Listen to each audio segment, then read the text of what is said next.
Hi, and welcome to this lecture.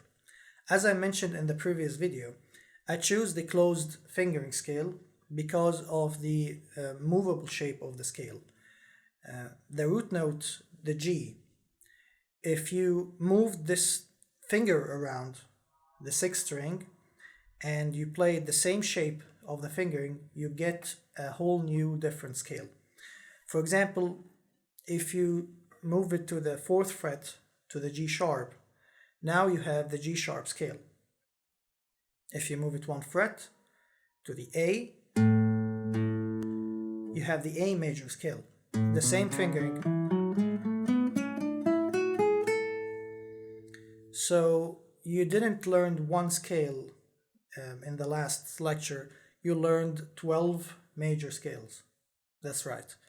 You learned from the F sharp because that's the starting point.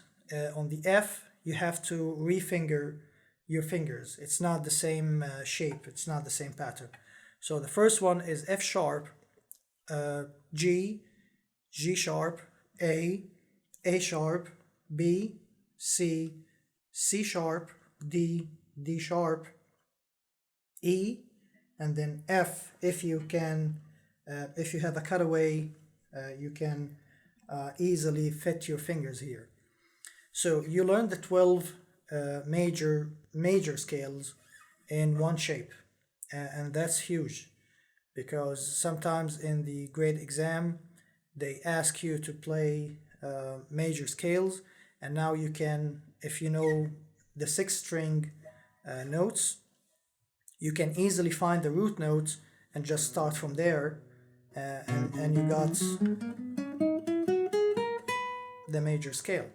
As you can see here on the screen, there is the sixth string notes starting from the E, and you know we have a natural semitone, or two notes natural semitones. They are E, F, and B, C. This means the E is always followed by the F, and the B is always followed by the C. Other than this, you have sharp or flat.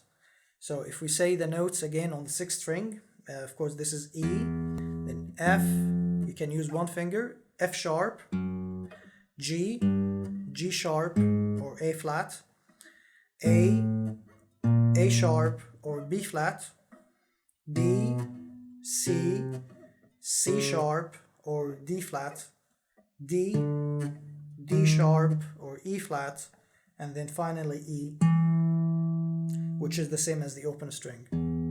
The 12th fret is the same as the open string. You're welcome to repeat the exercise on the fifth string, and if you ended on the 12th fret with the A, that means you got the name of the notes right. It's not going to work, the shape, it's not going to work on the fifth string, it only works on the sixth string. The fifth string have a different shape. Okay, so I hope you enjoyed this lecture. I hope you learned something from this video. If you have any questions, please write it in the comments or the discussion area, and I will be happy to answer your question.